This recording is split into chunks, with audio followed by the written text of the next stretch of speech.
This is a video on our second reading, which is on an introduction to macroeconomics.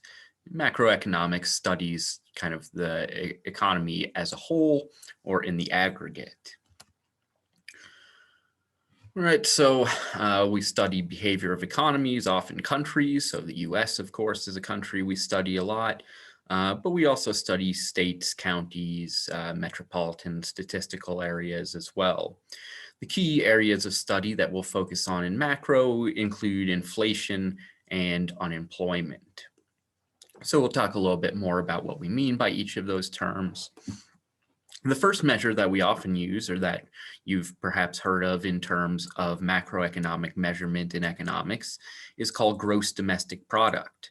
And gross domestic product shows just sort of overall level of production, right? And Keynesian macroeconomics, following Keynes, studies the relationship between inflation and unemployment.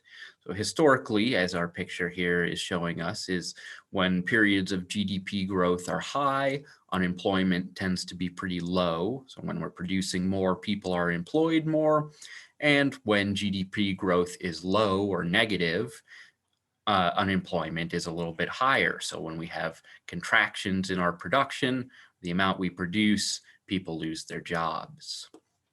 Right, so this hypothetical trade-off is known as Oken's law and can be studied across different countries. So here we see this relationship, this negative relationship between unemployment rate and GDP growth across all different countries, although the shape is a little bit different from country to country.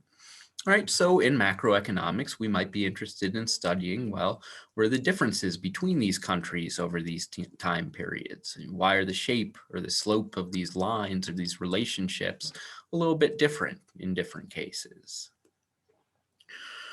Right, so in general, Oken's law shows us that as GDP growth rises, going this way, unemployment rate falls. More people have jobs when we produce more stuff.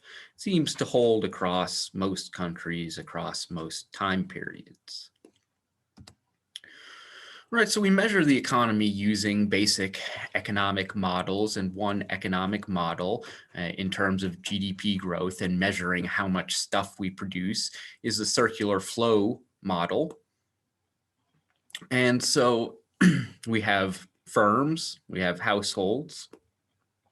Firms provide goods and services to households. In exchange, households pay money, right? Households provide labor to firms. In exchange, firms pay money. So we have this exchange. And there's different ways of measuring the economy. Right, so the three main ways that we calculate GDP, again, if you go into the 204 macro class, and especially into the intermediate macro class, focus a lot more on actually calculating GDP, which we won't do in here. In here, we're focused on, what is GDP and how is it measured?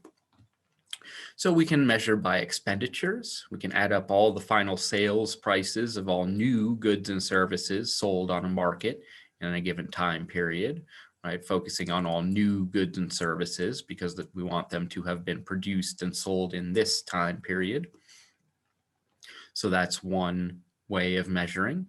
A second way of measuring would be value added. So we know that each producer, each industry uses intermediate goods or buys some stuff, labor and goods to produce other goods. So the value added for each industry or market or product is the final sales price on the market minus the prices of the inputs. So this is sort of like a profit calculation almost. Market price minus input sales prices is value added. And we can also do an income approach, which is the sum of the wages and profits. And in our circular flow diagram, as long as we don't have leakages, and for now ignoring international trade, these should all be approximately equal. The most used measure among these, and the one that we'll focus on here forward in terms of talking about GDP and real GDP, which adjusts for prices, is the expenditure method. And that's simply because the expenditures in a market or in an economy are somewhat easy to document and add up. These other approaches, a little bit more vague. You get some problems with income reporting, reporting on company value statements.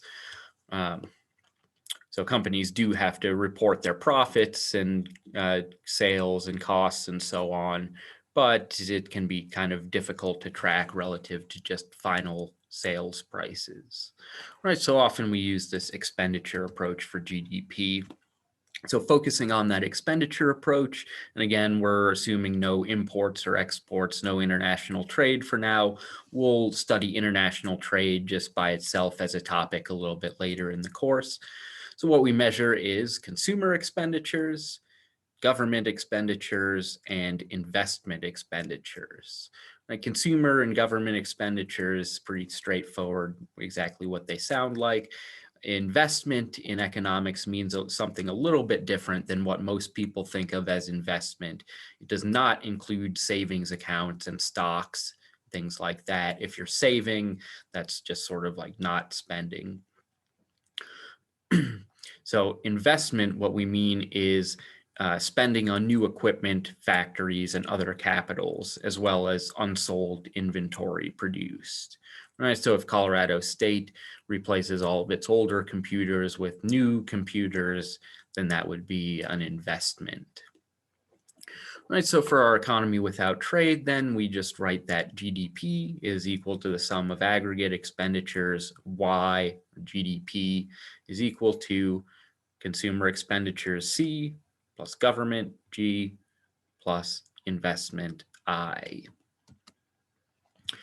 All right, so finally, we want to think about, is GDP a good measure? All right, so we can add up the final sales prices of everything in the economy, and we can see whether that's growing or shrinking over time, see how that relates to how many people are employed or unemployed. But GDP is also not going to take into account issues like fairness, equality, who gets to consume and how much, or in some cases, environmental justice. And we'll look specifically at the environment in the later section of the course. Okay, just for sort of a time balance, in this first week, remember that every week in this course is 2 weeks of a normal course. We have 8 weeks total.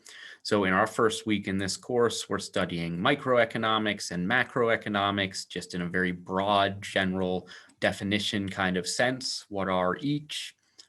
And then I had a few more slides on micro than on macro. So you might want to budget just a little bit more of your time on the micro section.